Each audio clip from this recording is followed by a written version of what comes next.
Do you solemnly swear that you will support the Constitution of the United States and the Constitution of the State of Iowa, and that you will faithfully and impartially, to the best of your ability, discharge the duties board members in the North Polk Community School District as now or hereafter required by law?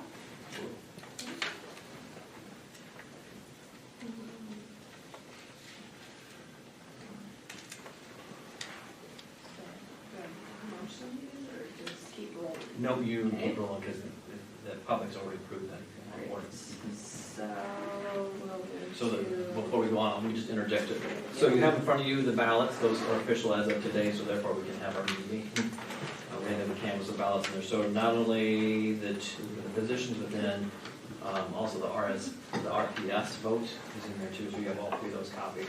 The one thing we're not quite clear on, we'll figure out how many actual people voted, and we'll need that when it comes up to petition and signature time.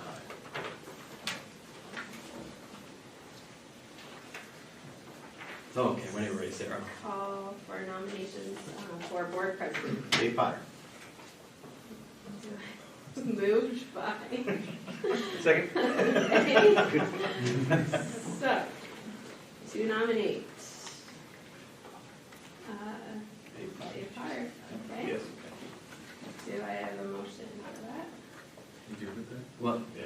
What do we? Oh, Keep rolling here, yeah, or what do we? So then we have to wait to see if there's any more nominations, or is there anybody call for a cease of nominations? Is there any more nominations for board president? I call it a cease of nominations. Okay. So, we're going to call a vote.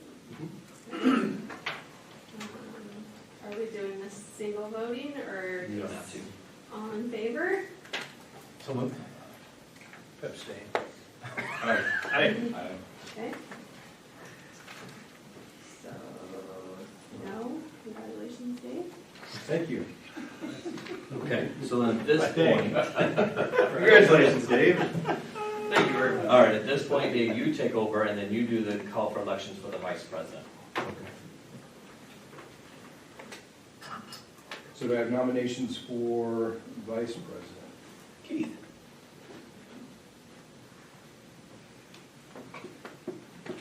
Second. Anybody else?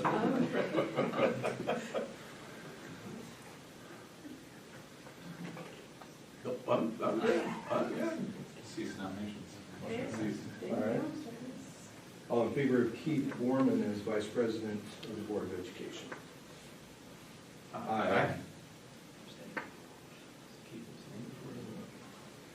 All right. So the, Oh, I'm sorry. We're reading those. Yeah, can we go back and do the oath today first? Sure. Yep, and do that. And then you can do, Yeah. okay.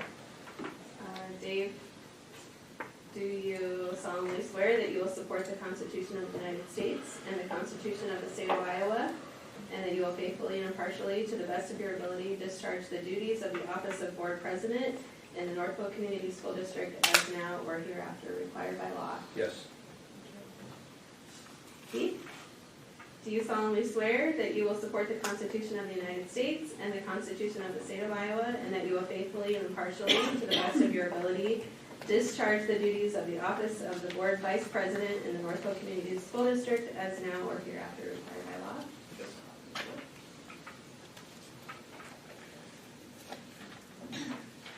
So then moving on, we just You asked for a motion to appoint Sarah then as board secretary. we have a motion to appoint Sarah. So moved. Second.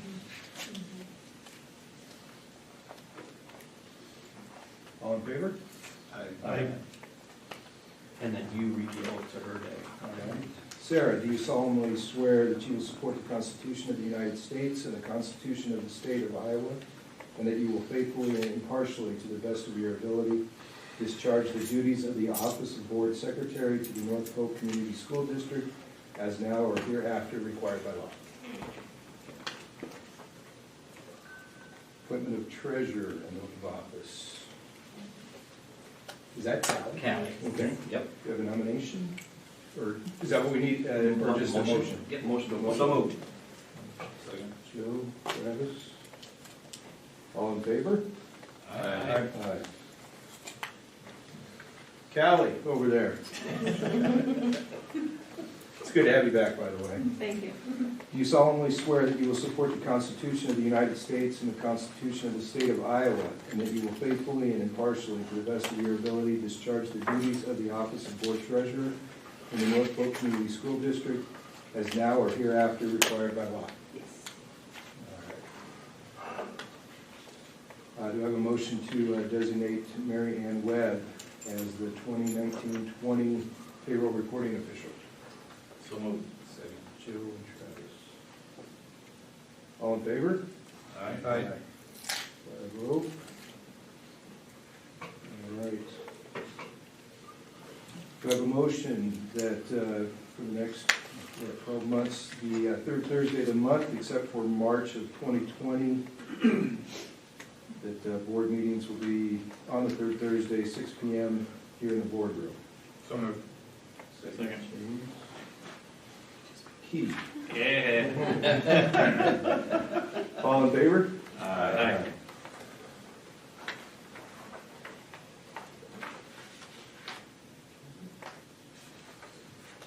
Do I have a motion to appoint Allers and, am I saying that right? Allers and Cooney District Legal Counsel? So moved. Joe, Second. Travis. All in favor? Aye. I vote. Do I have a motion to name the bank depositories? ISJIT? ISJET is an organization through IASB that you can put funds in, so we have some funds in there. Okay.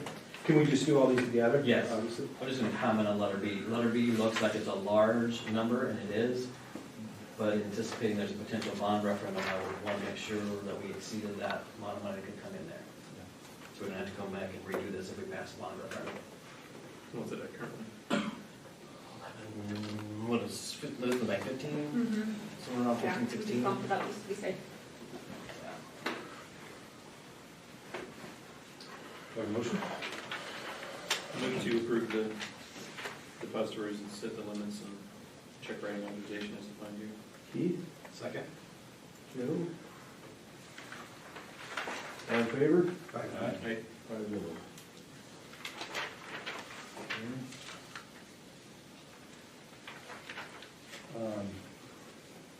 I move to establish the Tri-County Times as the official source of publication. Second. Do we have a discussion on that? You can ask for one right now. Yeah, Go ahead. a discussion on this. I always go back to this, though, they've left the district high and dry as far as I'm concerned. I go back to, we actually have Ankeny is in our district. They have the twice weekly through the Des Moines Register. So I don't know, Precedent. See, I don't even get that. I don't either. There's very few that do, but, Either way, we're just not very well covered. yeah. Yeah, we need to have a discussion probably about that. Because then, yeah, I mean, ultimately, Tri-County Times is what was that last, 2019 or 2018? It's been 2 years. It's been almost 2 years now. All right, so we'll, And that other paper that you get, at North Polk Living is not considered an official paper, so we can't use that. It's not official publication. Yep, I wonder how you make that official. Just that's something they have to do. Isn't our website an official publication now? Well, remember, that was something that was talked about delegate assembly, but then the media got a hold of that and was concerned they were gonna lose all the revenue, shot that down the drain. We're, That was proposed by delegate assembly a few years ago. because we're pretty limited to date, we're limited to Terribly. what coverage, Yeah. If something comes up, you can change this at any point from year to, you're not locked into making, also December or February, March saying, you know what? With the press citizen, that's managed by the Register. Yes. Yes. What about the register? Have we looked into what it costs to put something in there? We can gather those, wait a minute, for some time. Yeah. You can make this change at any Let's say, time, back so to it's something else. if they For just now, approve this. Okay. All right. Yeah. So who, I'm sorry, who? Keith and me. Keith and Joe. All right. All in favor? Aye. All right.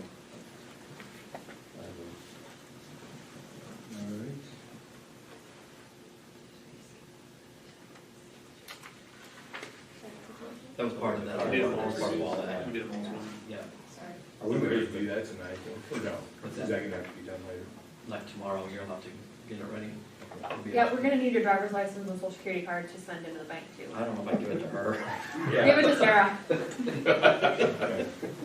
I don't have one. So, all right, appoint committee members, we have to vote on these, or, Just, go through it and who wants them. examine monthly bills? Say Dave Myers. I- Read that. He's doing a really good job.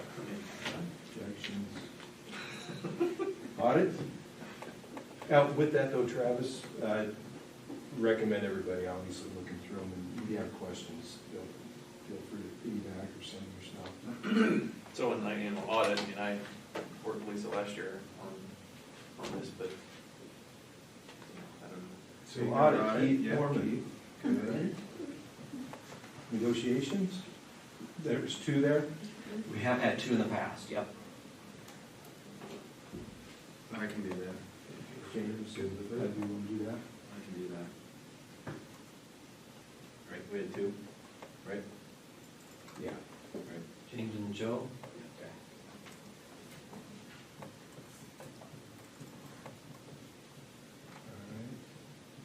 All right. ISD delegates, 2020. See Travis. It's still, gonna fill next one, foundation. You're already on it. You've already been out of it. You've been voluntold. actually, you had a schedule.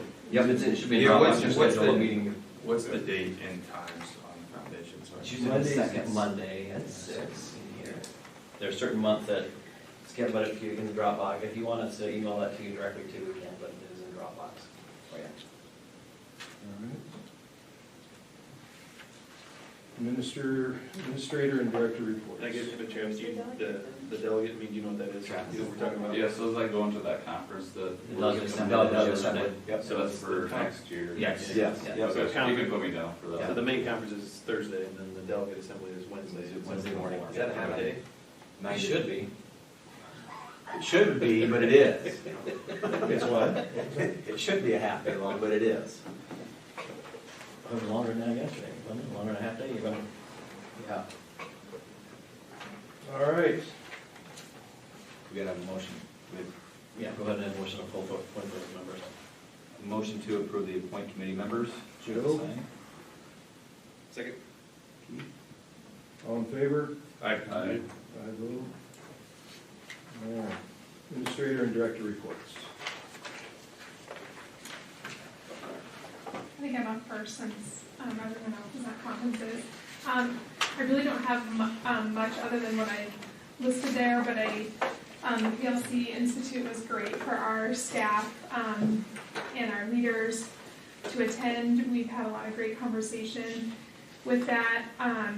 We got a lot of PLC Solution Tree people really commenting on our presence as a district there and our interactions and sessions. We posted a photo of us, there was like 142 of us strong at the conference, and we were all decked out in our North Pole gear, so it was really a good time for us to be there together. You saw a lot more specifics about each building in the reports that the administrators gave, but I would say that that's been a bulk of our work since we've returned, really assessing where we're at and then just trying to continue the momentum from coming back from that. So, and then I get to share all about our state assessment scores here in a little bit. So, Oh, we're going to cover that later. yeah. Is that K through 12? 3rd through 11. All right. Yeah. All right. Thank you. Yeah. Reese? Yep. So we just kind of, when Ben and I talked about what we were going to put in here, we were trying to wrap up fall, just kind of highlighted on the high school side of things. just some, awards and honors that both at the team and individual levels we received coming out of there. So it was a pretty good year. Obviously, cross country was kind of the highlight there, winning their respective team divisions coming out of their final year at the Heart of Iowa meet, which fortunately was kind of nice that we hosted that event as well. Volleyball had a pretty good year as well, and football finished strong, I felt like, too. So good things going on with those fall sports there. And then kind of coming up here to wrap things up for the fall, and that transition is we have two really great band students that have qualified for All-State. So exciting thing, according to Brandon, that's definitely we're one of the few schools that has multiple kids that have qualified for that honor, so that's really cool. And then we just kind of highlighted looking at participation numbers. Middle school has their 2 or 3 weeks in at this point in time. Numbers are very high at the middle school. Split season is obviously working in terms of providing opportunities for kids to try out different activities without having to choose at such an early age. And then that's kind of highlighted as you get into the high school, because high school wrestling numbers they're pretty large when you start thinking about where that may have been in the past. And Do you know where it was last year? I don't last year. I know in talking with Rob that this is one of the biggest numbers of wrestlers that we've had. 16 upperclassmen. Yeah. Really, really good. Yep, and I met with Coach Hesse today, and he's really pleased. We had to sit down and try to figure out, okay, how many more JV meets or potentially like Class 1A type weekend tournaments do we get to find the opportunities for those kids that are going to make up the bulk of that lineup in a couple of years too. So it's great to have a lot of extra, just depth and numbers out there. So split season is one of those that, is there a direct correlation? Not 100% sure, but it appears that that's something that's very helpful at this point in time. So numbers are really good. For the high school boys, they just started on Monday, so Jamboree went well on Tuesday night. For me, that was a nice thing just personally to get in there and have that first basketball event under my belt. And then last thing that we didn't get on there, we finished up our first round of the 3D coaching, went well. We finished off with the coaches that were in that first round reading off their transformational purpose statements. We kind of really made an effort to just go around the room, all read those, celebrate them as they kind of had suggested out of the 3D coaching guidance there. And we'll start back up with our winter group in about 2 weeks here. Nice part is we've gone through it once. We've got kind of some course materials. We'll tweak it a little bit. And we are going to kind of try to collaborate with, Gilbert is going through the same process right now. And our conversation is kind of centered on, okay, now that we've done this, how do we proceed into year 2? And so hopefully kind of pick some brains of some other ADs that are doing this, because it's one thing to have gone through an initiative, but how do you keep the ball rolling? Because we got great feedback from coaches. They're bringing it up as we're meeting with them going into seasons. So it's made an impact. So we got to figure out how to build on it. And it may not be every 2 weeks, but maybe more, how do we do this potentially once a quarter or maybe every month or something like that. So, yeah. How many coaches have gone through the training? I believe in the fall we had about 20 to 22. Winter, so it's roughly about that, except when you get to summer, we only got about 7 or 8. And it'll just be a matter of also then keeping track of coaches that if they've not, if they're completely new hires, then we'll have to figure out how to transition them and make sure that we catch them up. So it'll be an ongoing kind of professional development process to make sure that we're all still operating on the same page, and then being able to take those next steps with those transformational purpose statements. But it was really great. I thought it was wonderful just from the standpoint of you have middle school coaches sitting at tables with high school coaches. You have coaches of fall sports sitting next to summer sports, and it really did a great job, I thought, of just collectively creating that collaborative environment within our coaching ranks of understanding, hey, coaching can be challenging from time to time, But yet I have a lot of colleagues here that I can rely on that aren't necessarily just on my sports staff.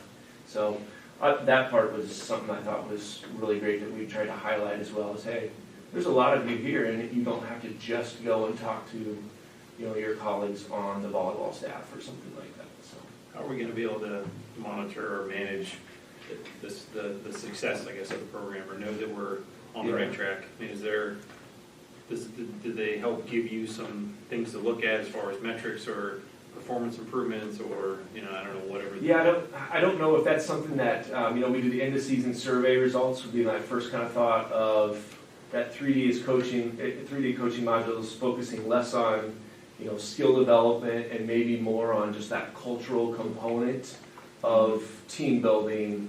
We focused a lot on that from time to time, and so we have a few of those questions in our end of season survey right now, which ironically, when we're sitting down with fall coaches, it's very interesting to see how many of our kids don't necessarily care about wins and losses so much. It's more a lot about, I really enjoy, the team that I'm on, and the things that they're highlighting are, team dinners or trips to do this and just practices and stuff like that. So if maybe we add a few more items that on our questionnaires at the end of the season pertain specifically to cultural items, that might then give us a kind of a barometer on, okay, how are we doing in those areas, as opposed to, okay, what do we think about uniforms and facilities and just general practice and stuff like that. So that'd be my first thought on it. But that's where we got to rely on, there's definitely other schools out there that are doing this. And so as in education, picking the brains of other people that are doing that and see if we can make something, though, that still is specific to what we're accomplishing, because we are unique, obviously, as a school district. So. Yeah, it's just, I know it's tough getting everybody's time and being able to dedicate the effort to it, so it's just as long as we see the results or we feel that it's beneficial, instead of just continue to do something that, and I think the program, the way it was laid out, it seemed like it should be good. For being 7:15 in the morning 6 times, we had great participation. I was worried just, when you bring people in at 7:15, that maybe they just kind of sit there, but, kudos to our coaches. Culturally, they were more than happy to participate and have, various types of discussions that sometimes great depths as well, so tackling issues too, so. Oh, that's great, thank you. No, I have a question on this work-based learning. What, Dan or maybe Randy, you can answer, what other companies or businesses are we trying to pursue? Or is this just for the special? That's only for that. Yeah, right now. Who else? I mean, we did something with AccuMold. Any other businesses like John Deere or Or special ed. No. Just we haven't gone down that avenue. That's something that we were sitting there and talking about. If we expand the business department, that's what we need that person to do. Okay. More of that. Okay. We need a person to help us with and getting kids in there. That's the goal we have. We'll bring it to you soon. Okay, all right.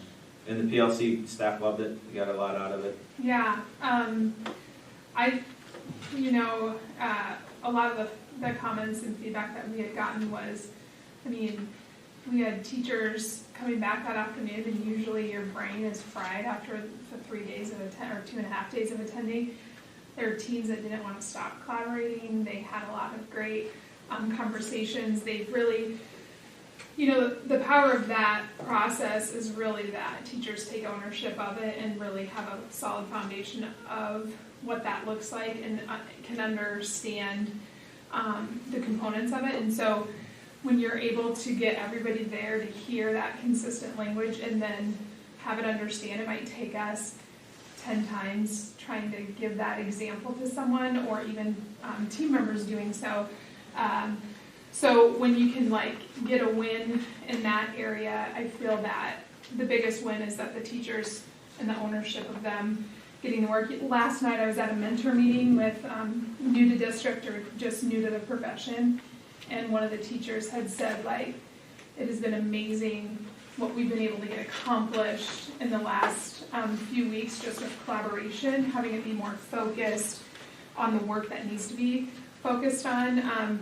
So that was just from a newbie that really felt that really helped launch their team into the direction that we would like them to go. So yeah, if the principals were here, I think they could give you some really great personal testimonies of some of the teams, but that was just one specific from last night.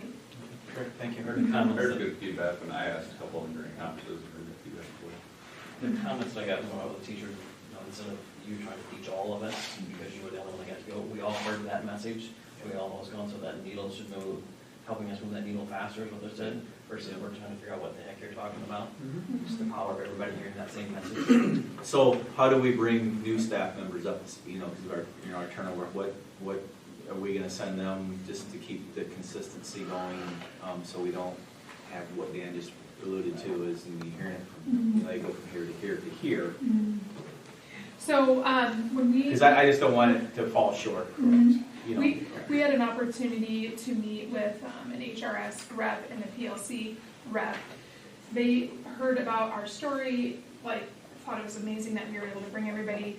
They gave some recommendations. One thing that, coming from a system that ensured that we had that in place, we would send any new hires, newly hired or new to our district that haven't been to that level of training, with also a few administrators and a few instructional coaches to continue just giving that learning a focus that if we bring somebody new on, that we're gonna still Usually there's provide a that. PLC Institute in Minneapolis in the summer, so if we know we're hired in time, we tell them we hire them. We want to take this conference and get you caught up with everybody else. Okay. And we could put that into our plan of taking so many district leaders and then any new would be an option. Okay, buildings and grounds? I guess I don't have anything else to report, but I'm otherwise. surprised to see you here, but she's been out on medical leave, so thank you for coming, June. Jeff? Well, I was talking with my wife before I came, and I told her that I just say I don't ever say anything. She says, "Well, tell them how great our high school students are. They're so polite and thankful when they come through our lines." Had a young man that paid for an extra something for another kid because they didn't have any money. So it was just fun. That's been a fun part of that, is to know that our high school kids are just fantastic. If you could beef up the popcorn chicken, purchase we appreciate that. That's all I have for you. Kind of lacking there, Jeff. Let's start read through. Wow. Some chicken strips. You know, with what you said concerning our students, that was actually brought up in the forum about the overall general politeness of our students. And it's a reflection of our, I think, the parents, staff. That's one reason why I like where I'm at. So thanks for noticing that. Question on Officer Blaylock. Do we have a sub? Yes. Okay. Yeah. All right. Scott, do you have anything? I don't really have any more than I put in there. I'm just kind of ticking away at everything.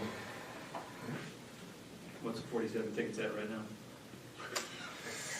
I'm just kidding. Don't look I know we knocked a couple more off the last couple days, but So a ticket is, just for my curiosity, tickets anytime anybody has any sort of software/IT issue, they log a ticket? they can. So anybody in the district can just put in. They can either go to the actual help desk, which is helpdesk at helpdesk.northpolk.org, or they can go to, or they can just send an email, which is helpme@northpolk.org, and those range from all of the gamut.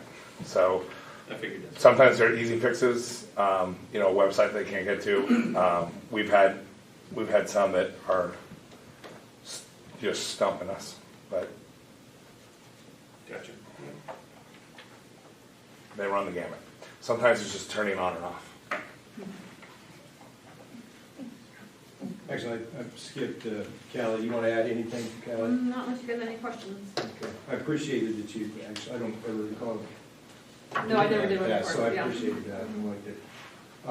Communication, Dan, I'm wondering with Jess, if maybe she could just do a little bit of legwork, maybe looking at the costs on those different Sure. newspapers. Yeah, yep, she's good at that.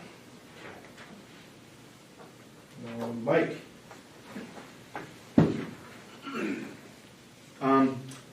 The one item on there about retrofitting school buses for seat belts, I've just begun to study. The results that I put on there is not very good. It's Thomas has seats. They're $1,250 per seat. So our big buses is $30-some thousand, not including labor, to retrofit, and that's probably pretty pricey. But I want to look, because I saw a magazine article that said Montana did theirs for about $12,000 or $13,000 a bus. I know that the ICE international buses, which we only have one, you don't have to buy a whole seat. You just buy the back of the seat, and you don't have to do any drilling or anything like that. You just take the back off and put the other one on. It's not quite that easy, but they can do it for under $500 a seat. But that doesn't help us because we don't have internationals. I did find out that Indianola, they do have all international fleet, and they are going to convert their entire fleet to have seatbelts. Yeah, I'm glad that you said you weren't completely done with it. For next month, can we just have which way you're thinking and like a final tally, if we were to just do every bus, just a kind of a number there? Yeah, we definitely wouldn't want to do every bus. No, I know, Okay. but that'll give us a Okay. vision of what we're Gotcha. after. Kelly, because I thought I sent you and Dan that email about, with that equipment breakdown coverage, if we could just earmark that, whatever money we get back for that. Yeah, It's kind of like a wash. We had some that you earmarked for Scott's assistant too, to pay for that position. But and remember, we cannot use PEPAL save dollars yet. So ISBs, did they talk about that? No, they didn't bring it up at all. No, okay. I think they're just gonna go straight to the legislature, try and get that approved, that you can use PEPAL and save dollars to pay for your equipment buses. Right now it's a general fund expense. That's crazy. You think that makes sense. Right. Mike, I was wondering on that, right now, to have that work done, are there very few people that are actually doing the modifications, or who would you hire to do it? I don't know. My mechanic has done it before. It's not something he would relish, but he has done it in the past. Because I was just trying to decide if more and more districts are gonna start doing this, if more and more capacity is gonna get built up on as far as people to be able to do it. And, Yeah. You'd be able, especially on the labor side, if, Indianola does their whole fleet, well, whoever companies are gonna start seeing opportunities and want to get in on that. Yeah. And then it'll drive a little competition. So, I'd like to assume that there's gonna be some price breaks eventually on getting some of this done, but yeah, to Dave's point, though, it'd be good just to have The ballpark. based on whatever assumptions we have, what it's gonna cost, because it's something that we need to keep, Okay. we're looking at, yeah. So which is, because I know, Mike, you had bought a gas bus, so why a diesel this time? Good question. What we have right now is the Volkswagen grant in place where I get 20 cents on the dollar, 20% off of anything, and they won't let you buy a gas. Oh, that's Diesel right. only. And so my mind is I'd like to upgrade our handicap fleet, and that would be the way to get the most out of this grant. Well, so I offered bids to all three companies on our oldest handicap, and they give us, all three of them give me next to nothing. Our bus, in my opinion, is worth a lot more than what they're offering. If we kept it, we can keep it for quite a few years, because it's only got 69,000 miles on it. We could get another 60 or more. We got some that are 100 more. So I'd rather keep it rather than do that. So then I went to Plan B of just a straight diesel, as bigger ones I could get. All right, thank you. Yep. Any other questions on it? I'm wondering, before we discuss the testing, if Owen wants to go, so you can. Sure, you want to do that, that's fine. Yeah. Great idea. Dan, do they have, did it make it? It was in the Dropbox, but I don't know, that was yesterday. It was maybe a hard copy where there's a lot of, under letter A, under new business. Thank you for showing up on. So you can FYI, Owen and his wife got a little girl. Oh, congratulations. All right, so we'll keep things moving along here. What we have for tonight is only one actual agenda item for you, but I guess we'll kind of go along with that. Would be a formal recommendation to move forward with 2 refinancings of district's debt, and then a recommendation on an underwriter for the SAVE debt, and then the actual line item agenda is part of the new extension of SAVE. We have to set and hold a public hearing to do any, whether it's refinancing or new money out of SAVE. So the district does have 2 debt issuances outstanding that can be refinanced. So in the community world, we call it a refunding, but it's effectively the same thing as refinancing your mortgage to a lower interest rate. So we have one GO series, the 2011, and then the SAVE Revenue Series 2012. The GO is callable June 1 of 20, and the SAVE bond is actually callable at any time right now. It's just, since you guys meet once a month, it's just easier to run them on the same track. We could have done the SAVE refunding a little bit earlier, but we'll run them simultaneously and then price on the same day. We get a lot of synergies and save some time and resources from the district's perspective as well. On the GO side, so again, that's the Series 2011. We're projecting a net present value savings of almost $450,000 right now. On a gross basis, that's it's a little bit lumpy just because of the structure, but it's about $40,000 to $80,000 a year for the life of that bond. And so that's actual dollar savings on a gross basis. We'll plan on just doing a proportional refunding, which means we're not going to extend it, we're not going to shorten it, we're going to take the original structure, size it down proportionally. We have been planning for debt issuances down the road to wrap right around that, so that'll fit nicely with your overall plan out of the debt service levy. I think it'll fit nicely with that. We've been doing the escrows to stay at 405, and so this will just create some additional capacity in there for whatever the future holds in terms of new money GO bonds. So that one, again, we'll kind of structure it the same way it is, keeping in mind that it's kind of part of an overall financial plan for the district. The SAVE bonds, the Series 2012, those ones are going to be pretty close to 3% savings is what we're projecting right now, which is usually our minimum in terms of an economic refunding. This one actually has the benefit we can do a little bit of restructuring where we're going to push forward some of the principal. That one has July 1 maturity dates, and then there's a kicker in January 1 of 30. And the reason is because when the original sales tax was going to expire at the end of 29, you can stick an extra one on there to be able to kind of get a little bit extra juice on the original issue. So what we're actually going to do with this is swing that one into the 29 year, and so we're going to switch everything up to a June 1 so that it matches with your GO bond. So we'll have principal payments on June 1 for all of your debt. The other nice thing about that is we're going to be able to release some of the reserve fund associated with that transaction and help buy down the debt. So that is going to increase our gross savings. So on a gross basis, we're probably looking north of $400,000 of savings. On a net basis, it's about at 200. And so it's a really good spot to be to have the economic savings, but then also to have some other kind of qualitative aspects that are really going to make that a nice transaction. The other really nice thing about being able to do that restructuring now as part of a refunding is when we come back with any new money issuance for other infrastructure projects down the road. That's going, I mean, that frees up a ton of capacity in that year 30, which would have been kind of a pinch point just because of the original term of the SAVE revenue stream. Now that it's extended out to 2050, that would have been a real tough thing to kind of get around. So we're cleaning that up now, so it frees up our capacity going forward for any future debt issuance that might come out of the SAVE fund. In what years are you talking? In fiscal 30. Okay. Because we had actually, I mean, we effectively made two payments in fiscal 30 based on this original structure. One in July of 29, and then the January of 30. So we're going to push that forward, and now there's just the June 1 of 29.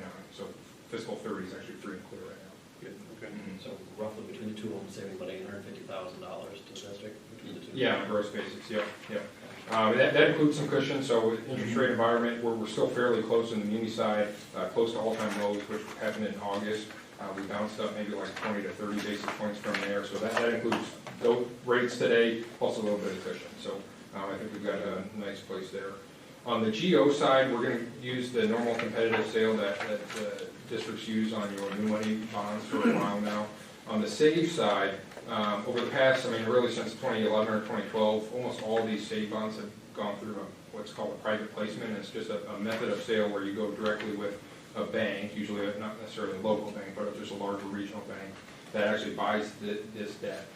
There's a couple of reasons why the market's moved that way, but right now the economics actually favor a public sale, which would be your normal competitive or negotiated. So that's where it actually goes out to a bunch of individual investors as opposed to working directly with one bank.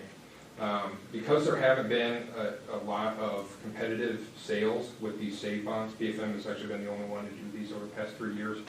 We've gotten a great response from them, but there hasn't been any since early 2018. So we're going to have a period of kind of price discovery here. So we're actually recommending using a negotiated sale. So it's still a public process, but instead of going out and on the competitive side, we send out your official statement and any underwriter in the country can bid on it. On this negotiated sale, it still gets to several end investors, but what we're actually going to do is select an underwriter ahead of time that kind of walks through the process with the district so we can have a closer communication, and they in turn can have closer communication with the investors to be able to set that price in a spot that we think is deserving for the district. So we're at the A+ rating. Remember, we had an upgrade earlier this year with the new methodology from S&P. So the A+ rating is in the state of Iowa. I guess I don't know the exact statistics. Most districts in Iowa are going to be at an A rating.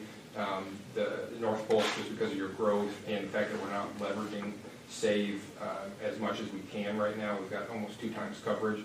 That's really what's helped us get up to that A+ rating. So that'll help a lot in terms of the actual interest rate pricing. Go ahead. No, the only other piece with that is we sent out a quick request for information, kind of like similar to a request for qualifications to several underwriters around the Midwest that have handled both public education debt and sales tax, because there's not a lot of overlap between those. There's a handful of players who traditionally bid on the competitive SAVE revenue bonds out of Iowa, but then Missouri has sales tax bonds as well. You skip over Nebraska, they've kind of got some unique public education bonds. And so we wanted to kind of get a variety of opinions on where's the market, what are some of the qualitative factors we should be paying attention to.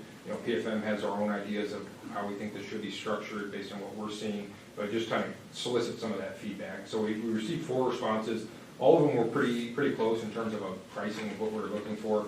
That's going to be your final document there. On the very back, it has the 4 firms that responded. It has their estimated credit spread, and that's just the spread we add to the AAA MMD benchmark, which I mean, just think of it as that's your AAA interest rate for each maturity, and then you add the district's credit spread on top of it. So everyone was kind of right in the ballpark of anywhere between 30 to 60 basis points, depending on the maturity. Which is pretty close to where we were hoping for. We kind of had it maybe a little bit tighter, maybe closer to 55 basis points. But that actual difference, I mean, that's not set in stone. This is estimates based on today. What I think will really help us is by bringing the underwriter on board early, they can start having those conversations with investors, and that's kind of that price discovery period where hopefully we can tighten that down a little bit. And really every basis point drop is going to help the district in terms of overall savings on the refunding. So as we approach this process, then, is there anything that we should have already done? Or the reason I ask is that finance class they were talking about, once somebody asked a question about basically this topic and what people are looking for. So, are certain ratios that we have, are they good, they bad? What are people preferring to see?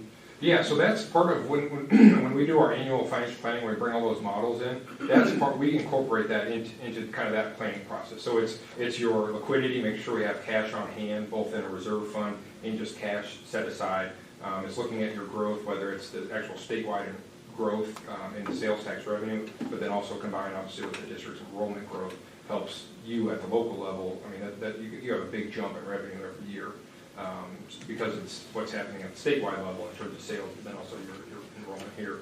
And then kind of going hand in hand with that is your coverage, which is going to be the big thing that investors are looking at. Right now we're at over 2 times because we only have 1 debt issuance outstanding. We've kind of been in the back of our mind waiting until we get an extension before we utilize SAVE or leverage it anymore.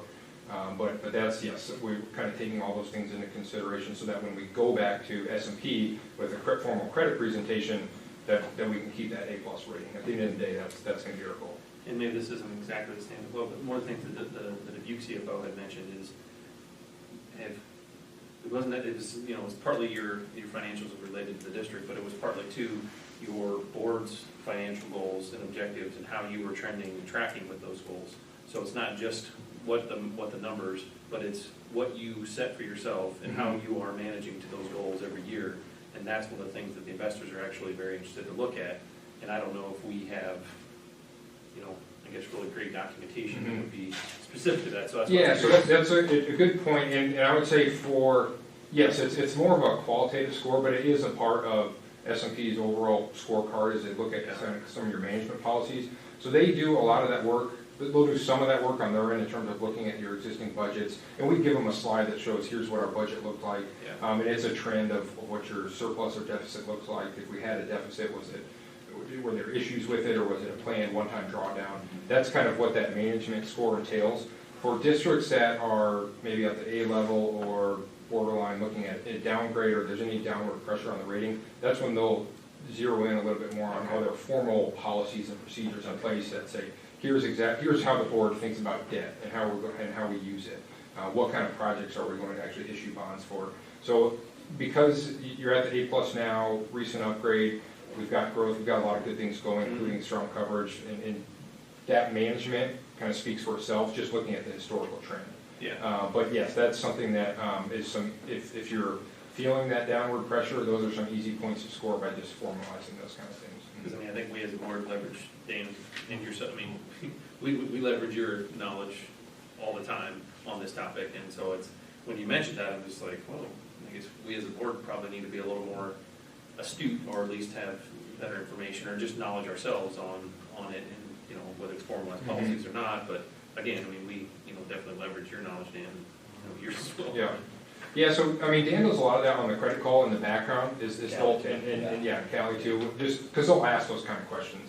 And we walk them through the past 3 fiscal years of performance and kind of explain what's going on. So we kind of know going into it what they're going to be looking for, and we can make sure, not that North Polk has challenges, but if it is a challenging spot, we can direct the message and the communication on that. But we have plenty of time here. We can certainly look at putting more like a debt policy in place. I don't necessarily have to, but it was just something that it brought up, and I just... Yeah, so I would say you're doing it, it's just kind of in the background, it's Dan, and it's on the credit call, and it becomes more of an issue when there is that downward pressure.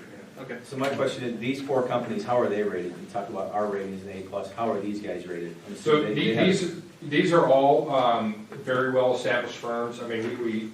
The RFI that we sent out was only to those.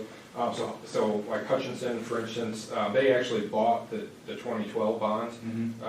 R.W. Baird is who our actual recommendation is. They've actually bid on every North Polk competitive sale for the past, I think, 7 years, all 5 of them. So they're probably an A+ company or something. I'm assuming they're rated by somebody. Yeah, these are all rated. They're highly rated issuers. They're well-respected market participants, and definitely the folks that we would feel comfortable knowing that they've got the history and not just being a large underwriter of debt, but do they understand Iowa debt? Do they understand schools in Iowa? And this SAVE revenue stream in particular is just unique. Most sales tax, like you go down to Missouri, all their sales tax bonds are local. So your little district, whatever you collect there, it's truly like a local option sales tax for cities here. Whereas in Iowa, all these rural districts over the state, they get to leverage a very low volatility, stable revenue stream because it is statewide. So we want to, before we even send it out, we want to make sure to limit ourselves to here's what we feel comfortable. Okay, all right, thank you. So those will be the recommendations today. Just the only actual formal action item is what's on the agenda. I just mentioned quickly that came out of the actual SAVE extension, the legislation that was passed earlier this year, is that the board needs to set and hold a public hearing before any issuance of SAVE revenue debt. So today we'll set the hearing today. That's what the agenda item is, and then at the December meeting is just holding a public hearing. So do I have a motion? So that's on item A of new business, 17A.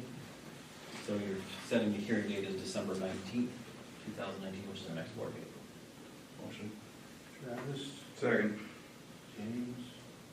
All in favor? Aye. All right, so we'll hold the public hearing next meeting. In January, you'll see the official statements, that's the normal approval that you guys have seen. We are going to request a special board meeting at the end of January, and that's just because the timing in terms of getting some of the legal documents done, it just doesn't work, which is I think what we did last time around as well. But that would be, it's just a formal, real quick approval of award of the bonds, that's on January 30th. Does it have to be in January? I mean, is that, only reason I'm saying that, I'm gonna probably propose that our work sessions again would be the Wednesday, 2 weeks before the 3rd. Which would be fall, first week of February, first. Yeah, I think that would work, yeah. Okay. Yep, it's certainly work, because you meet monthly and we don't wanna, I mean, you guys have a lot on your plate as staff. We gave ourselves a long runway here to get some of this stuff worked out. So this calendar, there's some flexibility on the sale date. So yes, we wanna take a closer look at that, to kind of align it with another workshop that you guys might already have on the calendar. So, yeah. Obviously, the sooner we know, the better. Because there was something in here on the 29th of December. You said December, he said January. I just want to make sure we're all on the same page on that. That's where you said it ended. January is what we're looking for sale, end of January. Yeah, let me look here. There's something in here that says on December 29th.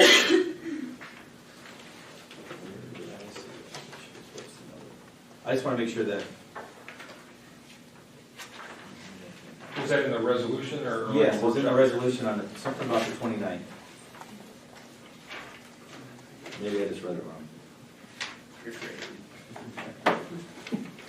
I'd probably propose February 5th, Wednesday, February 5th. Yeah, I think that would work. We've got an FOMC, Federal Open Market Committee meeting the week before that, so I think that as long as we're avoiding that, let me double check on February 5th, and I think that would work.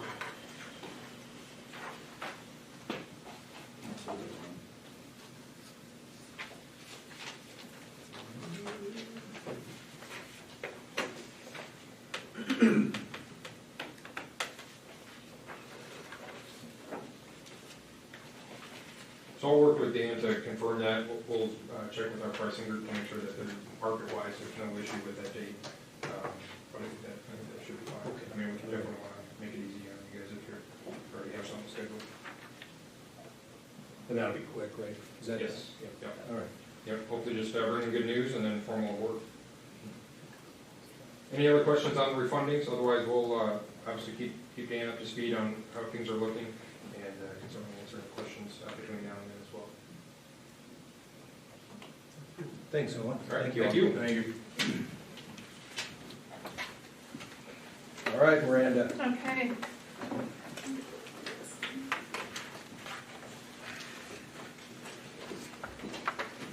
I have just a printout of our snapshot district-wide with ELA, math, and science, so I'll just print those out to you guys, and then put something up so you guys can see how color coding.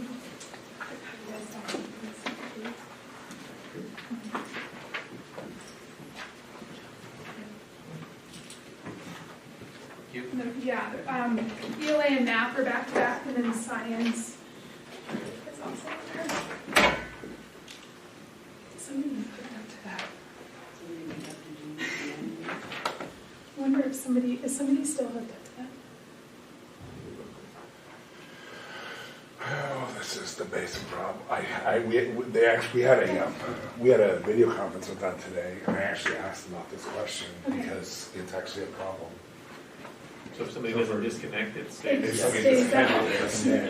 You can't override.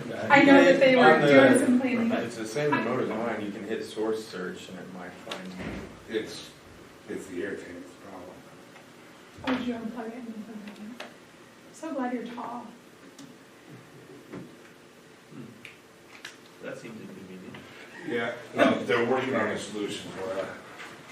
Yeah, it's like you need the ability to boot somebody. There's a So chart I Travis, want just to an put up FYI, there for you. this is the new test. So before we always talk about the Iowa assessment. So this is the new ISAS abbreviation terms. Yeah.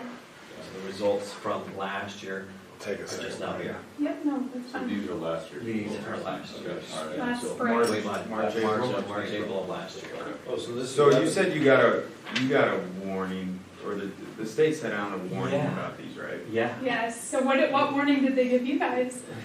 I'm supposed to have a meeting about it, that we're supposed to talk about this before the media gets a hold of my school's numbers. Oh, So, okay. put it that way. Okay, so, yeah, then, you know, the general context of Dr. Wise's letter was explaining what scores are supposed, so you can almost go to all like, ooh, what, then we get our, we're okay. I'm just gonna come up here I and mean, it's a sit. different test, it's measuring different things. Right. Different data. So, actually, I sit on these.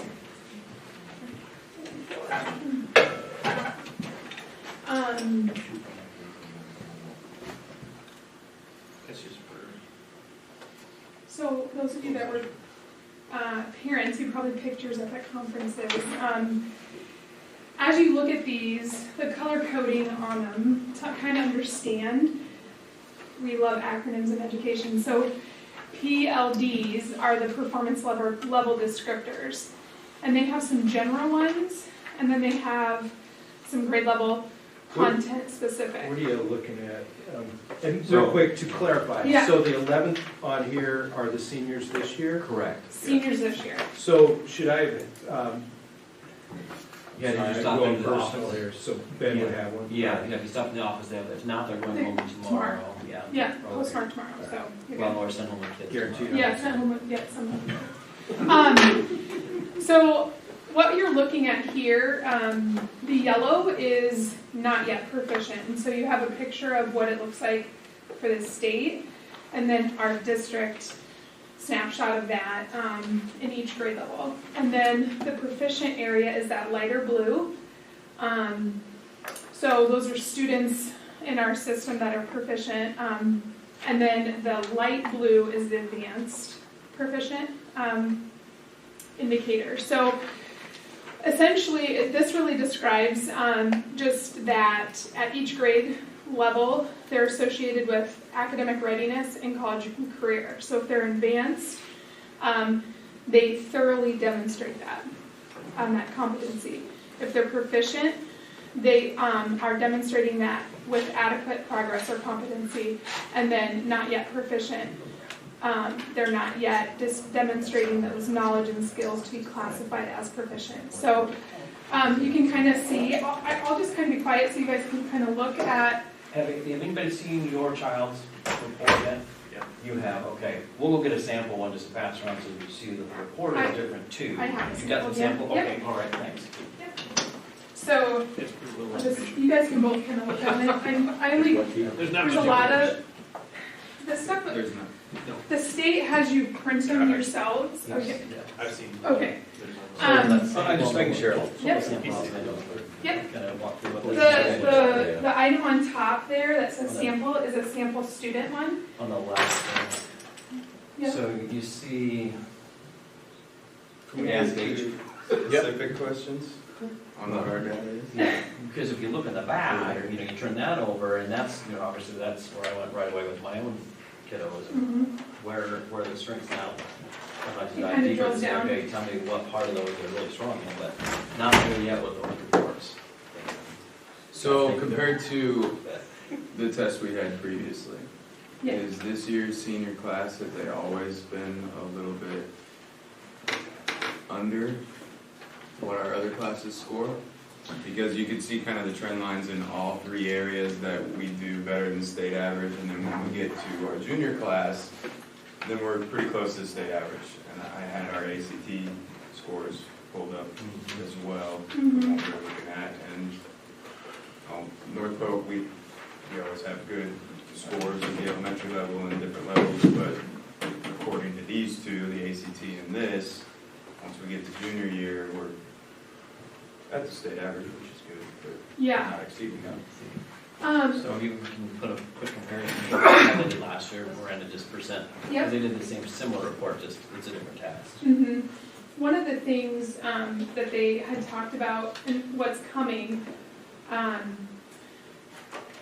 so there's supposed to be some relationship between ISAP and ACT that will be established with this data that we could kind of see kind of what you were naturally going towards. We should be able to compare. That hasn't been shared yet. They wanted to get this batch out. We also have, there is like a percentile score that you could kind of translate. This table gives you, I can zoom in on my ELA range. They'll take that range and they've assigned them to some percentiles. So there is work that you can do and dig into that to get kind of see what that comparison is. When our, last year I shared that there was 2 state report cards. There was a performance profile and I'm trying to remember the other one right now. They're merging those to give us our grade as a district and see our growth. They are going to use some formula, and they haven't really shared how they're doing that to compare what our ISAP or our Iowa assessment and Is our that ISAP report is. you're referring to the one that had College Ready on it Yes. as well? Mhm. So we would, and College Ready was tended to be the one that we weren't as high performing as compared to some of the others. Yeah, and I actually just had that up because eventually, I think I shared it last year, it was this one. They really took the Iowa school report card is going to be one, and they're meshing those 2. And then this is old data, of course, but I would like to update this once we get our school report card, and it should be coming, I think, the first week of December with some of that. And so we would be able to update what our ratings were, and so it'll just, they're meshing those 2 things into one report, and then it kind of gives you a little bit of details, so I share that. Yeah, I was just curious about that particular class, and I don't really feel like it's that particular class because I can remember looking at the old data last year and seeing a similar thing as we got into sophomore, junior year that we kind of started to flatline a little bit. And the biggest piece that these 2 reports, when they mesh them, they're really focusing on growth, as is everything that we gave you as like for parents to look at. Those report cards, or those reports that we'll get in the spring, will have one, like this is our baseline.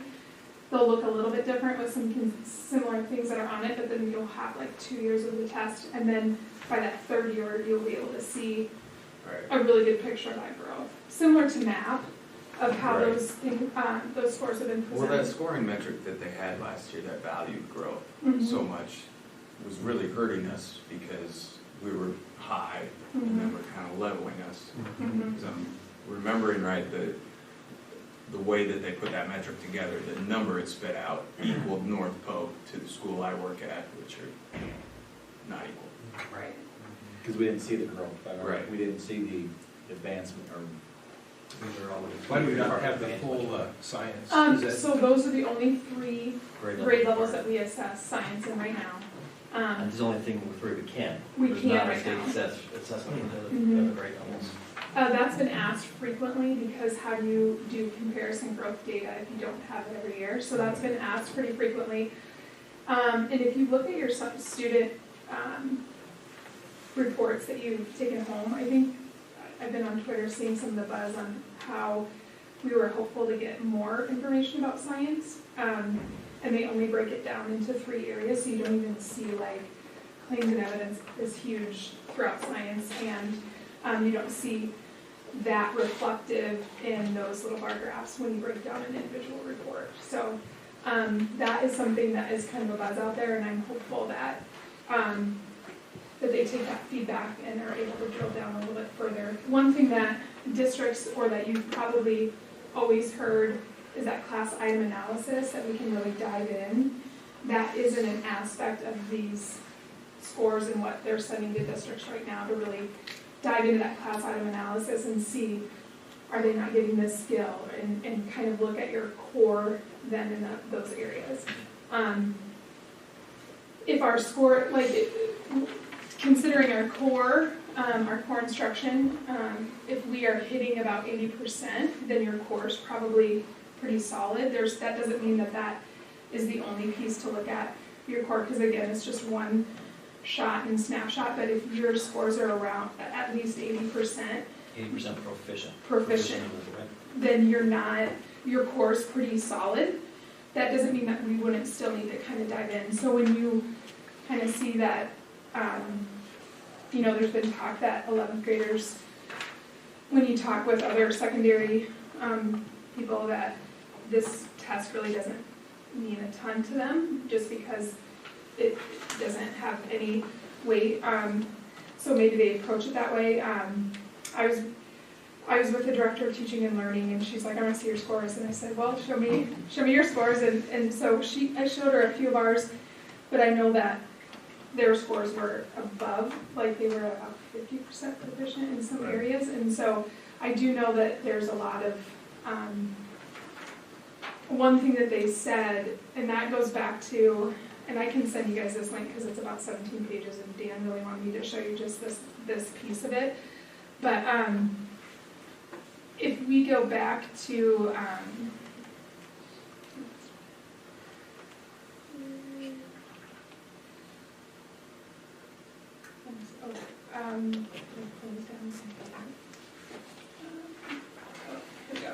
if we go back to this piece, there is a section on here that really breaks down specifically that the old test really wasn't aligned to core, and that was a big reason why they rewrote it. And so that was some of the fear out there that, oh, this is going to come back and then we're really going to get hit in the face if our students are performing to those what's within core. So I think that had been, everybody was like, what does it look like for us? And so I don't know, but I would say that a lot of our scores came back really great, and a lot of conversations with building principals initially before doing some presentations to staff. They were really excited to see how many were in that advanced proficient. Do you guys do MTSS with, you know, your 15, 11%? Do you guys use this as an identifier for some extra help and stuff?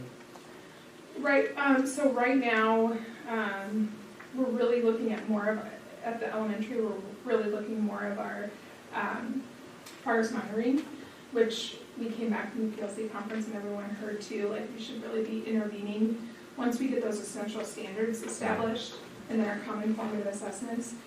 If that's linked with core, saying that this is what we want all students to know and be able to do, then we should be intervening on that, because that gives us an indication of, by the end of 5th grade, all students will know these 8 standards, and we can like hang our hat on that, and that's what we're going to tell parents and share with students. I would agree that that is probably a better way to check for that. I'm just wondering if there's like any deliberate screening process to see, you know, like, okay, a kid hits the test that the teacher has put in front of them, but missed on this test. Right. Right? Like 99% of the time it's probably going to be the same kid, but is there a kid we're missing potentially? Well, and a lot, like my conversation with John today in his building, he's really wanting to see what is it going to look like to get those scores up and loaded into Infinite, because we have some early warning systems that we've been working on that pulls straight from that Infinite campus, and so I think that's a piece that will allow for a data point.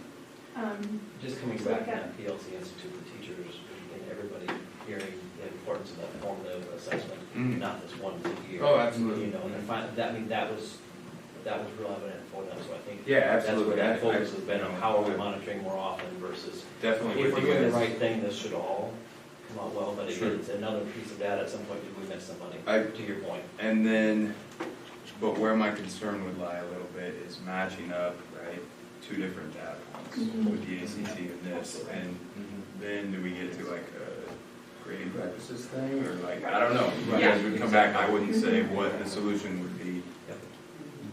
Are you guys potentially game planning, like, what would be some potential solutions? So when you talk about ACT, when I talk to those districts who make everybody take it, it's for that purpose. So we have got the data from everybody to say, well, we can step up the classes in order to improve the rigor in classrooms. That's our main point of taking that. you know, the other point, you sometimes hear, oh, if they'll take the ACT, maybe that'll encourage them to go to college. I don't know how true that is, but again, from my point, if you're gonna do something like that, you're investing money to turn around and say, this is what we need to beef up in Right, classes. and I think Cynthia made a point to try to get more kids to take it, which you can see from the numbers there, which I'm all for, but those numbers, you know, I would say maybe that would make it go down, because not all schools are making that high percentage to do it, but then you had 1 year where the scores were pretty good when our numbers went up, and then they kind of went down back again, but then when you look at the specifics of the college ready stuff, college biology, college algebra, and so forth.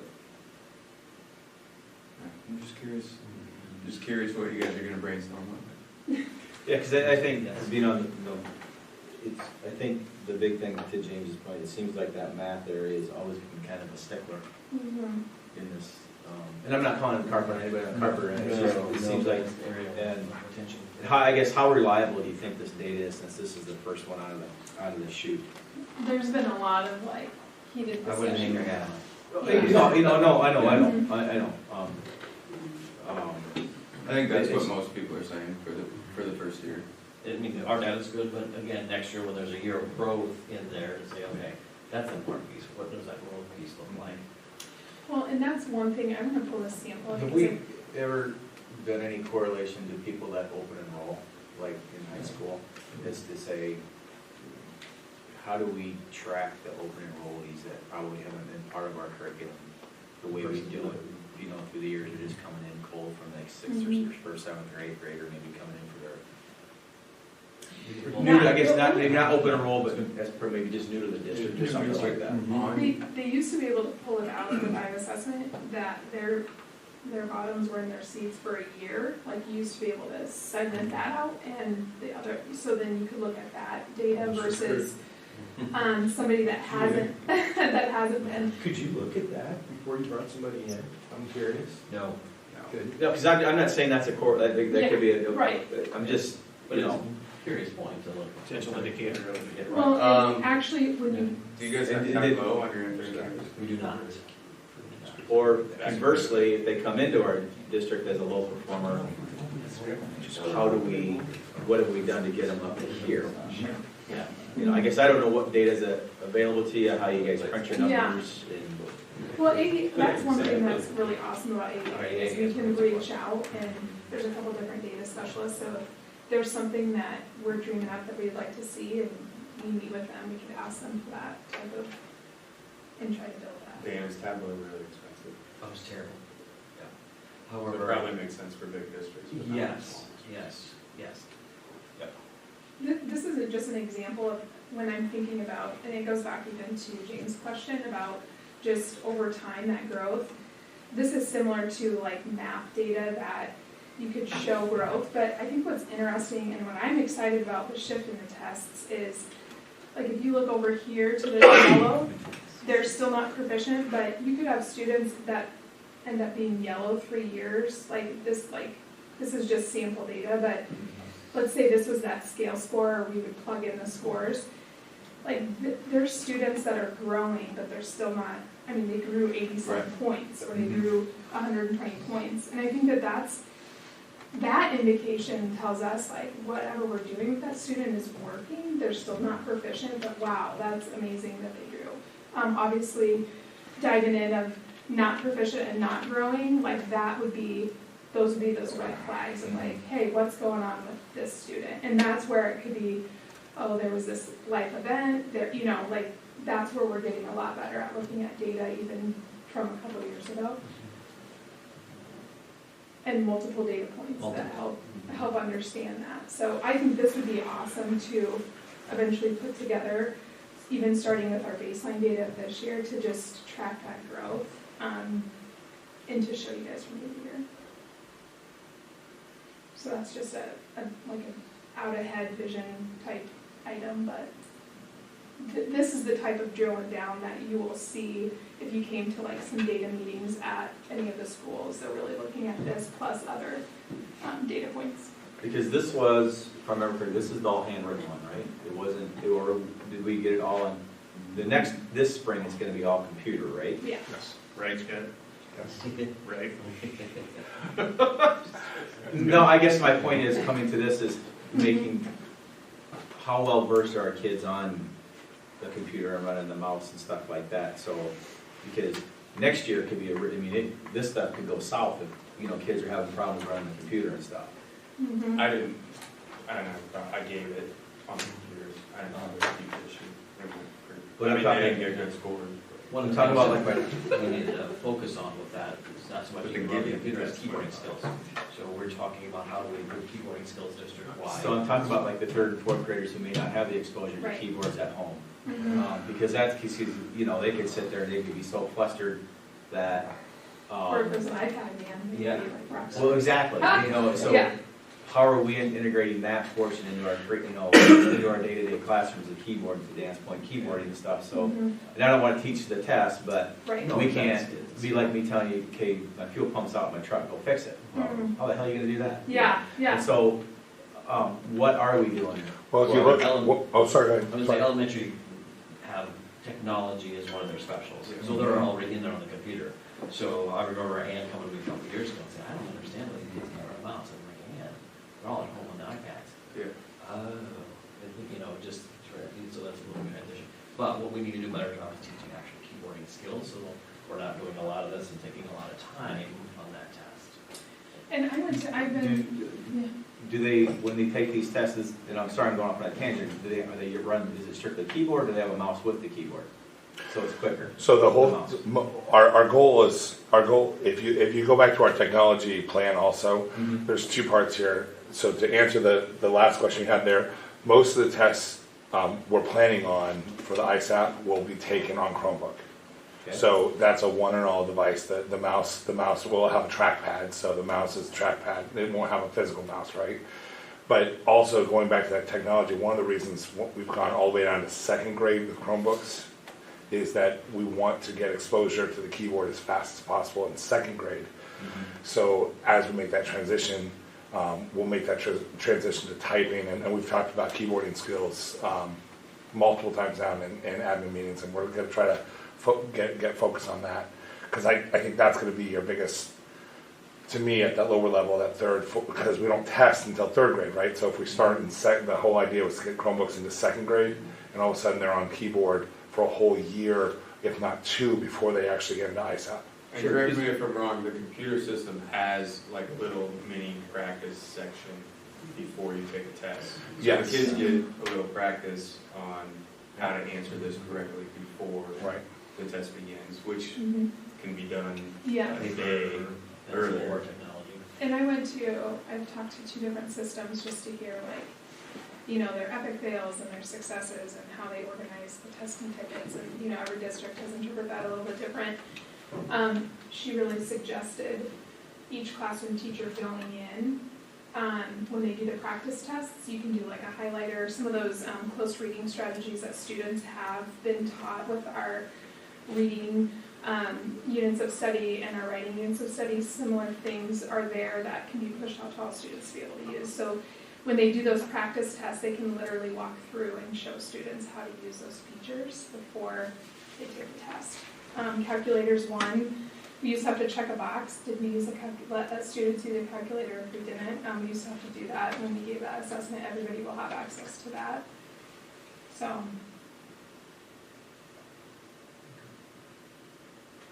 Yeah, because I just don't want to leave these kids on an island like that, not being familiar with the device that they're going to take a pretty important test. Not that I believe in standardized testing.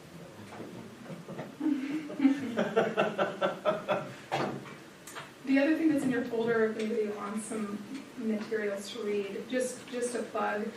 I've talked with our coaches. In there you have performance level descriptors back to that first piece that I talked about. Those are the content specific ones. So you can go in and see what does a proficient student need to be able to do to score proficient, or should be able to do on this test per grade level in each one of those 3 content areas. So you've heard us talk about like our essential standards process, not that we would just teach to the test, but I think it would be something to take and now look at as we establish those.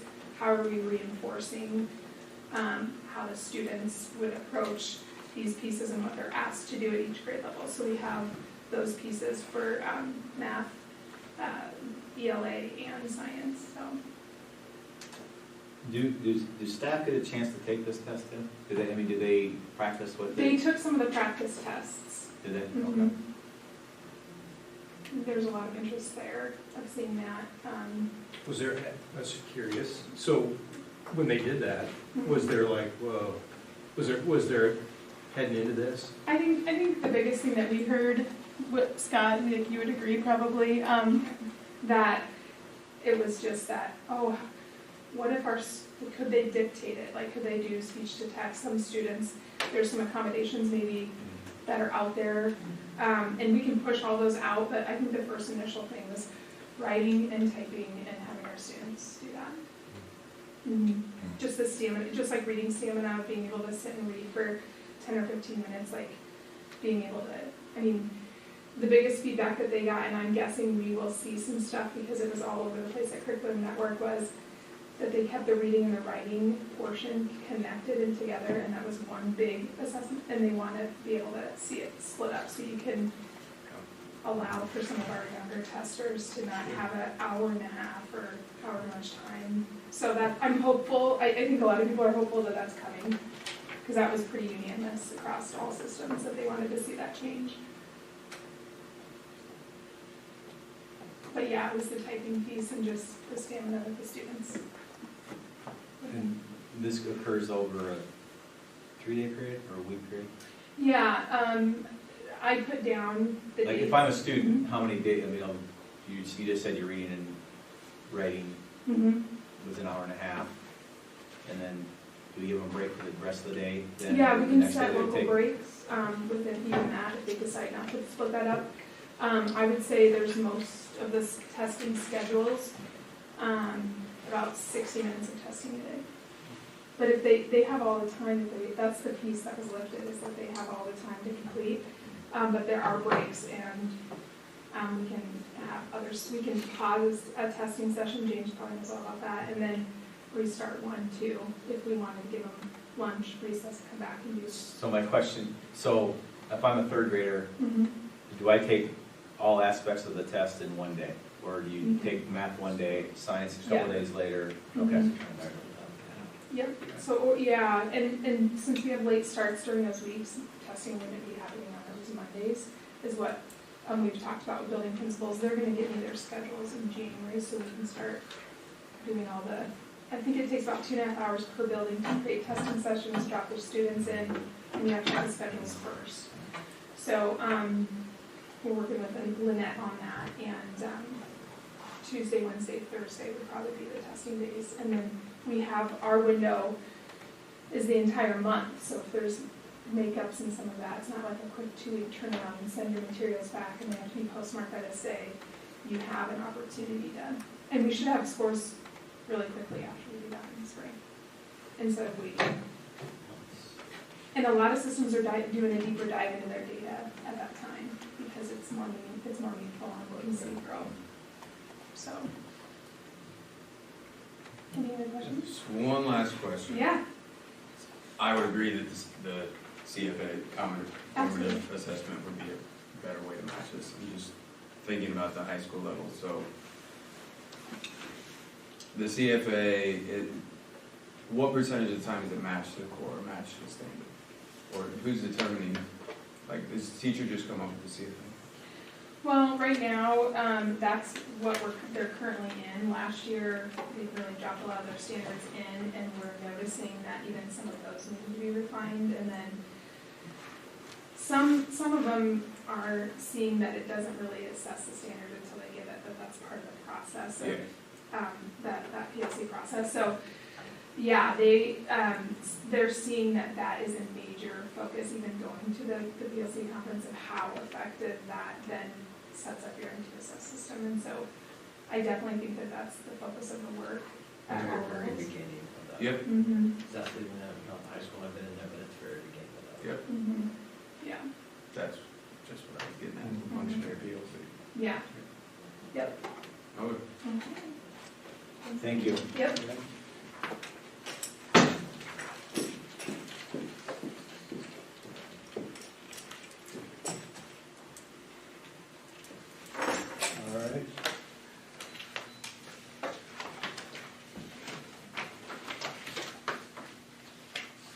MJ, do you want to add anything, go through your report real quick, or? I just wanted to add your, the ELP teachers, I met with them last Thursday, and they just want to say thank you for letting them go to the conference, the national conference in New Mexico, and there's some other highlights of their trip and what they learned, so if you want to look at that and share that with everybody, that's about it.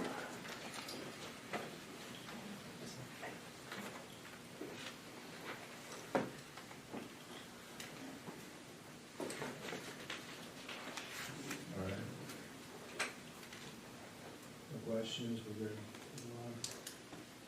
All right. I'm gonna ask Seth if you have any comments, if you saw, Nah. if you saw him, okay? Nah. If you saw him walk in. Well, you're gonna give me the bad news about the thing we covered earlier. See you guys. Seth, you got anything to add?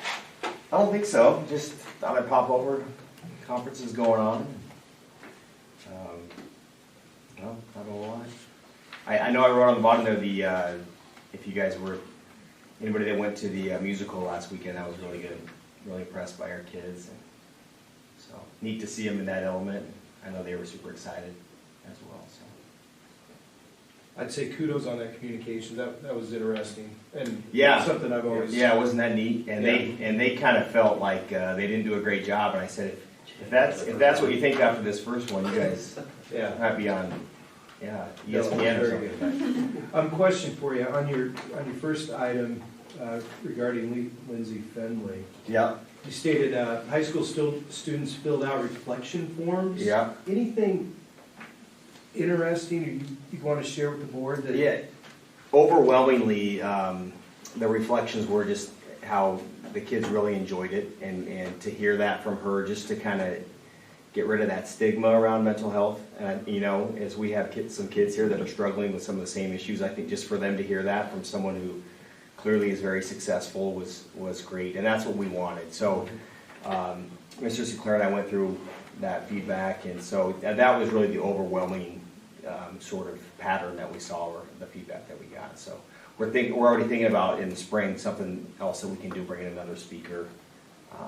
You know, or something we can do in advisories or something like that, just to kind of continue that with our kids. So, no, I think that's great. Okay. So how'd that leadership conference go?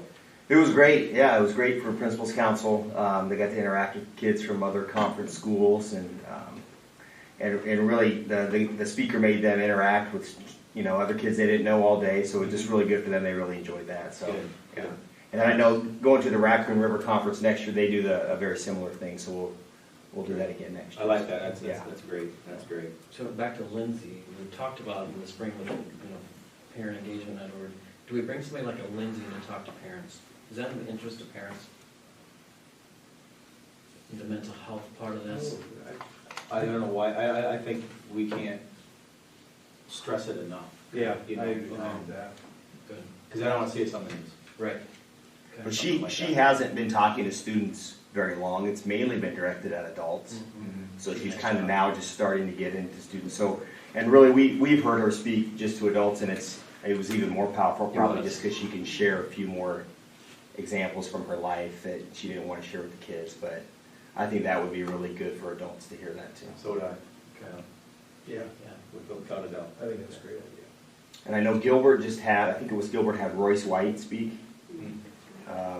So we got a flyer on that too. So I've heard great things about his talk as well. Because it wasn't just a couple of years ago, we had that one guy came in about bullying and whatnot.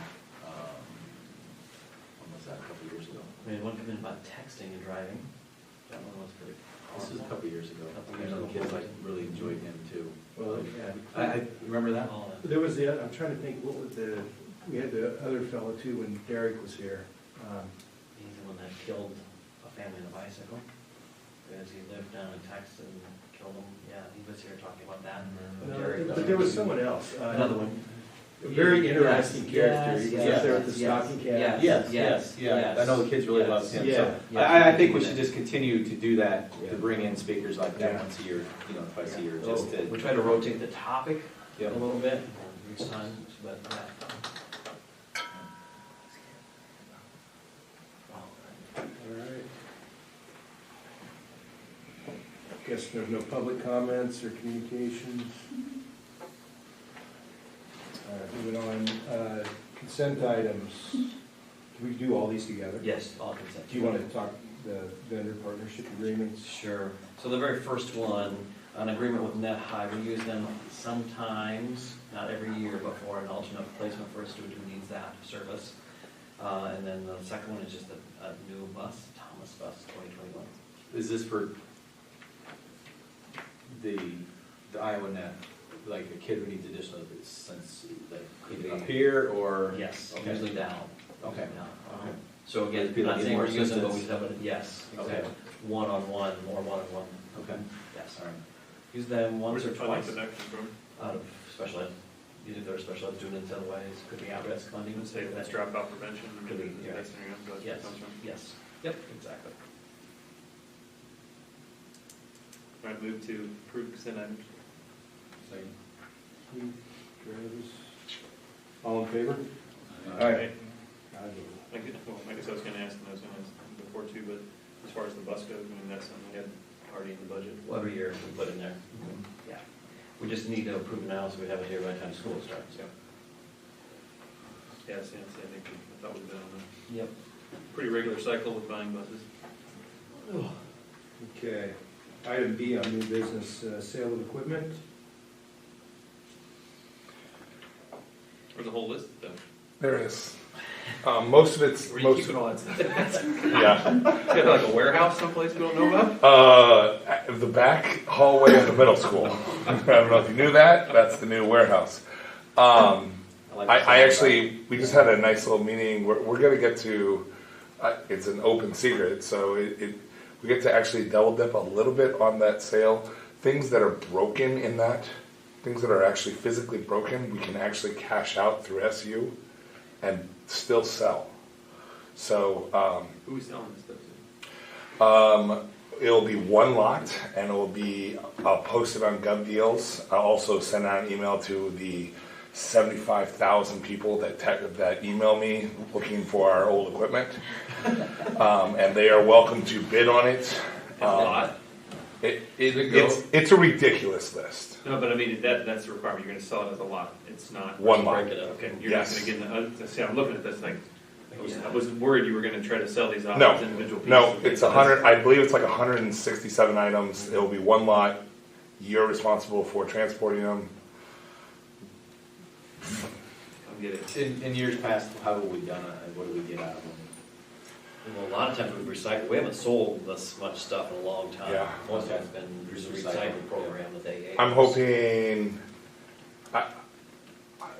if I can get 50 cents on the dollar, 20 cents on the dollar, So that'd you be. think 50 cents? yeah. I was, Some of it, you'd be surprised, because a lot of it's on there are components, so they'll come after them.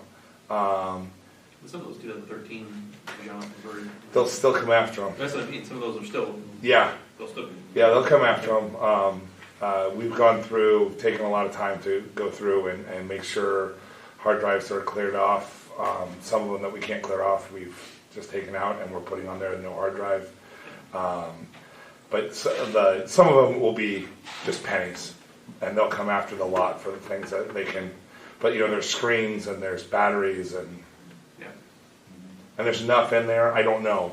I have no feel, but yeah. But most of it, I want to say, most of it is old, and it's just a matter of what do we do with it.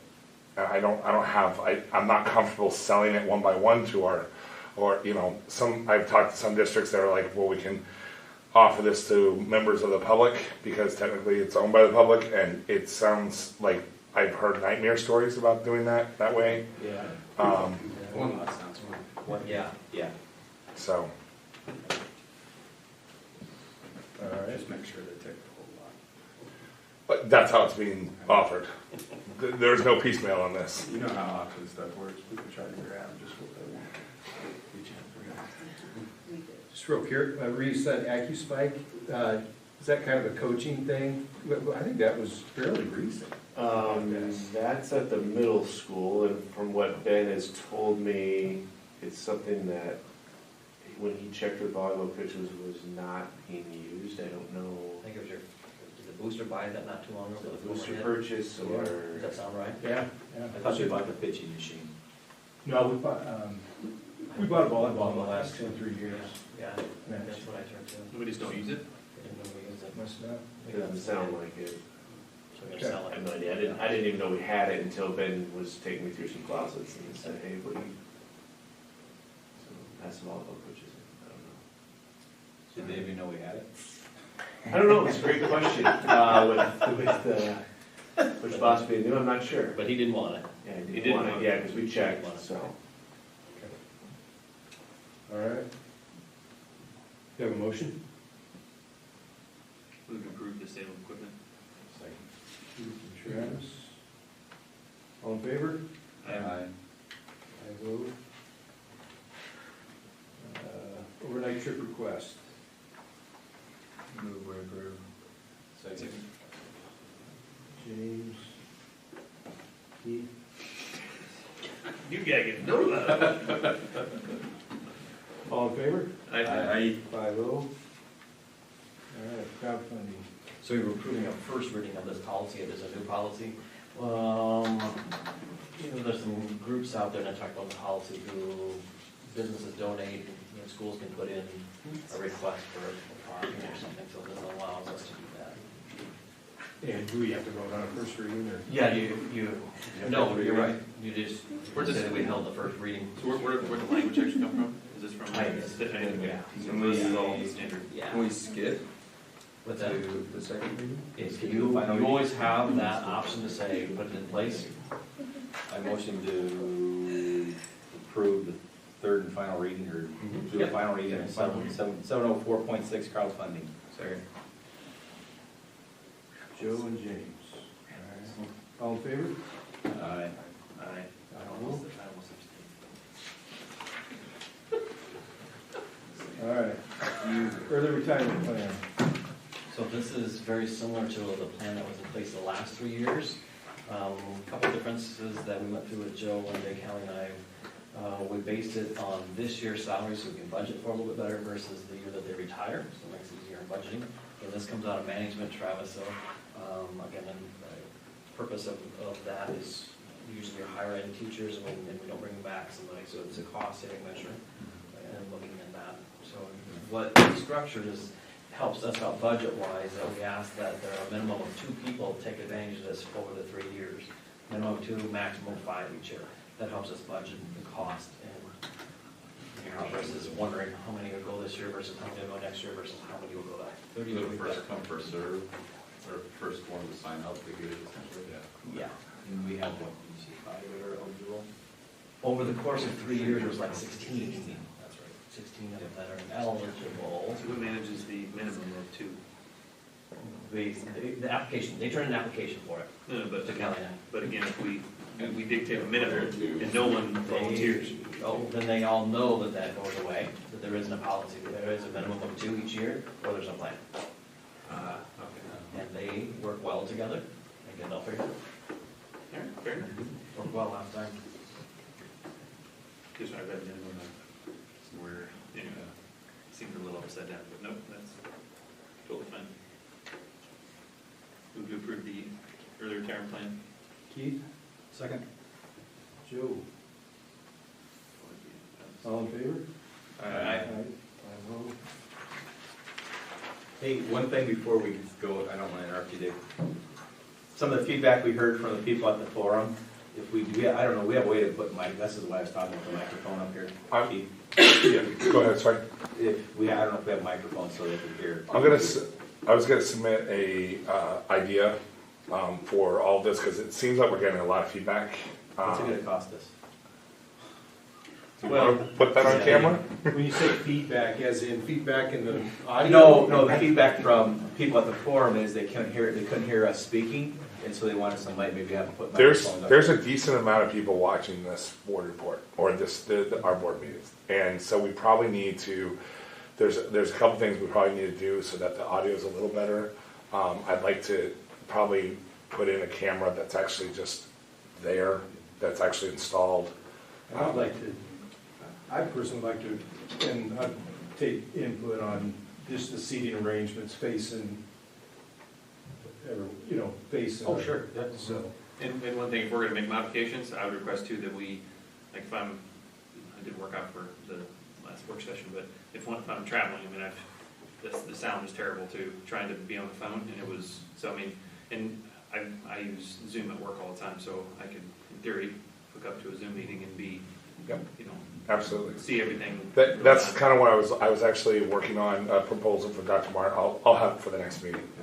Not At only least just for for- this, but opening that communication class can use whatever we buy too. That's also, it'd be, so the system would be, I'm not gonna lie, it's gonna be a little on the pricey side, but it would be used more than just board meetings. Oh, sure, yeah. Just make it right fast. But it will. I would get with like Polk City, because I know they got that camera in there, and whoever, I don't know if that. The council meetings? Yep. Yeah. But ours would be similar. It'd be similar. The one I'm looking at is similar. Okay. So just make sure you can tie in like a Zoom call or some WebEx. So, something if I'm. yeah, the microphone system that I'm looking at or the microphones that I want to put in from Clear One, and they actually tie into all kinds of web meetings and stuff like Nope, that. So. you craft your solution. Yep. Would we give people the opportunity to buzz in, like for our public comments, if they have a question? Or would we kind of just go down? I think that? I'd show up here. it could be in New Jersey. And it's delayed, what is it, like 8 seconds, 10 seconds? It's, and it's delayed. That's for you, Joe. Yeah, we wouldn't have a way to control What's that? It's The delay function. constituency either. Yeah. Beep out those. The FCC button for hide and seek.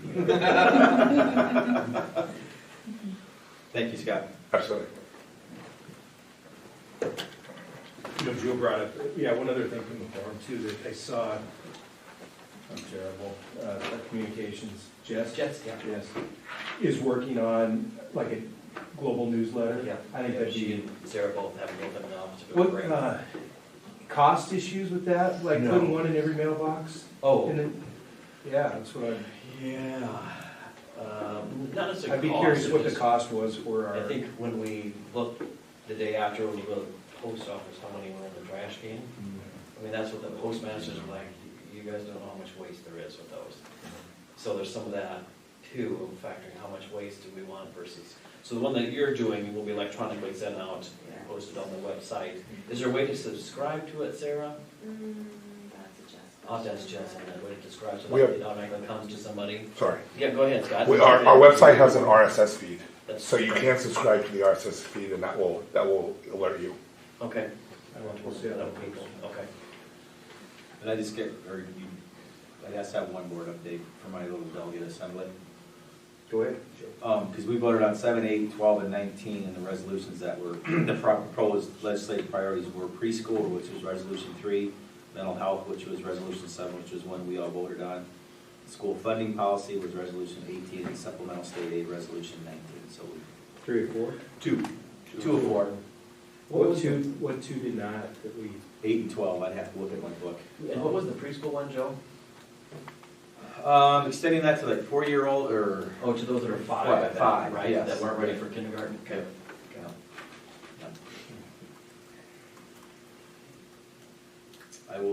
I'll scan those and just make copies of those 4 resolutions and send them to everybody. Because just the forewarning of the delegate assembly, they'll read the Cliff Notes version of the 30 resolutions. Because they went through awful fast, they didn't want to keep letting them catch it. They were just fast there. Yeah, he did go real fast. Do we have a closed session? Do we need to go to closed session? Yes. All right. Yes. So do we do any other updates? Motion to adjourn. Yeah. Or, I tell you what, we can hit updates after. Okay. After the close. Okay. Joe? No, I guess we can't adjourn yet, can we? So. Are you ready? What do I? Are you ready to go close session? Yes. What do I, ask for a nomination? I have for a motion to go in closed session, yep. Move into closed session. Second. Ooh, James. All in favor? Aye. 7:51. Thank you, everybody.